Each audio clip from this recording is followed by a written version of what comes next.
Ketika Bandara Kuala Namu di Sumatera Utara sekarang menjadi dikelola manajemennya oleh India, maka banyak di benak masyarakat muncul komen, sudah ngutang bangunnya pas jadi dikelola asing. Sebegitu tidak ada kemampuannya kah dalam membangun dan mengelola bandara? Apakah dulunya nggak mikir bahwa membangun itu harus ada yang mengelola? Yang buat untung usaha itu bukan membangunnya, tapi kelolaannya. Bener kan ya? Juga langsung terbayang 3 bandara lain yang dibangun namun sepi, yaitu Bandara Kertajati, Bandara Purbalingga, dan Bandara Jogja, YIA, yang jangan-jangan bakal dikelola asing juga. Sebenarnya ada sih alasan kronis, yaitu efek pandemi yang berkepanjangan sehingga bandaranya merugi. Ya tidak bisa dipersalahkan juga komentar pejabat seperti itu. Komen tadi membuat masyarakat makin membayangkan proyek lain, KRL yang belum selesai, kereta cepat yang penuh kontroversi, dan banyak lagi membangun infrastruktur jalanan menjadi propaganda kesuksesan membangun hanya etalase politik tidak produktif. Jadi ikut terbayang-bayang itu semua. Semua infrastruktur itu tidak salah. Sungguh,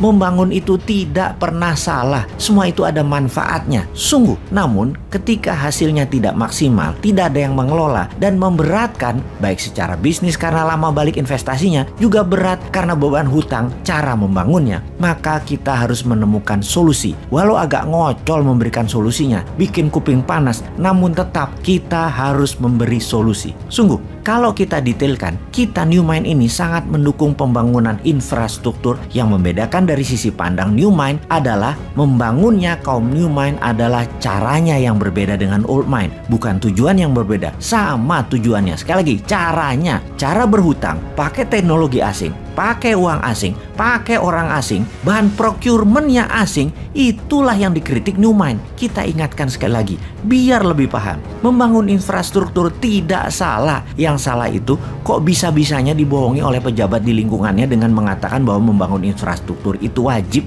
bahkan pakai hutang dan dana asing pun gak apa-apa.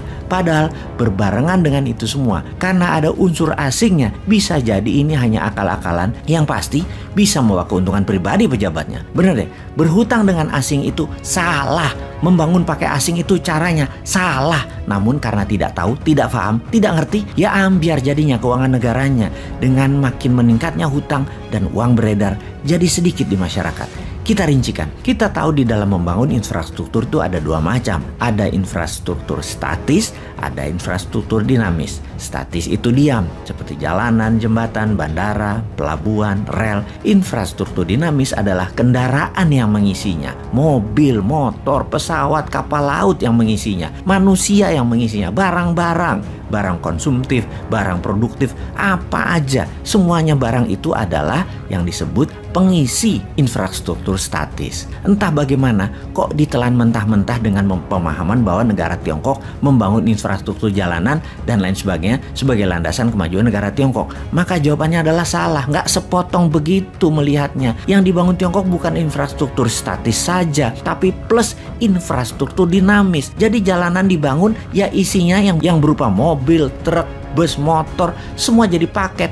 dimodali, dibuat, diproduksi dalam negeri juga berbarengan, bahkan isi truknya, isi busnya jadi satu paket juga, yaitu manusia dan barang produksi dan barang kebutuhan pokok yang semuanya merupakan produk dalam negeri untuk memenuhi kebutuhan domestik dan ekspor. Pendanaannya bukan hanya infrastruktur statis, tapi juga dinamis berserta isinya. Itu kuncinya. Maka kalau tidak sepaket pasti ambiar, dan terbukti sekarang BUMN karya-karya yang membangun jalanan ambiar semua.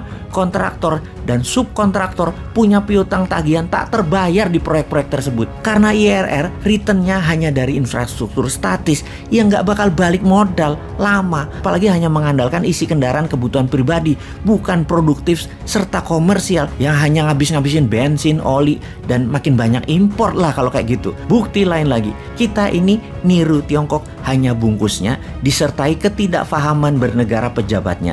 Jadi kasihan dan malu banget kalau dikupas kayak begini.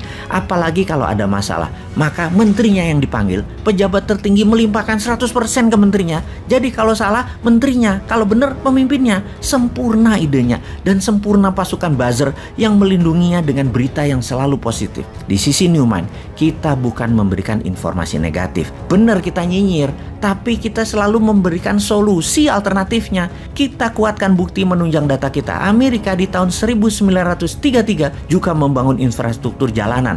Namun tujuannya adalah demi industri mobil dan industri gasolin meningkat kebutuhannya. Strategi itu namanya create demand. Jepang setelah Perang Dunia Kedua membangun rel dan kereta api hingga kereta cepat dalam 20 tahun. Semua 100% produk dalam negeri Jepang. Tujuannya sekali lagi, create demand. Juga Tiongkok di tahun 90-an hingga 40 tahunan sampai saat ini juga membangun infrastruktur dinamis dan statis. Juga untuk satu hal, create demand. Sementara kalau hanya infrastruktur statis yang dibangun, itu bukan create demand, tapi create supply. Yang punya demand, yang punya kebutuhan siapa? Ya pabrik Tiongkok yang perlu. Mereka memastikan bahwa produknya bisa sampai ke ujung desa-desa di seluruh wilayah. Yang tidak paham mengelola ekonomi dan membangun infrastruktur statisnya manut. Yang sesungguhnya create demand produk Tiongkok dengan disediakan infrastruktur statis di provinsi-provinsi lain di luar mainland Tiongkok. Sahabat, mudah-mudahan pada nggak paham ya dengan informasi kali ini. Teruslah rebahan, teruslah menjadi masalah dan beban APBN, dan teruslah mengeluh.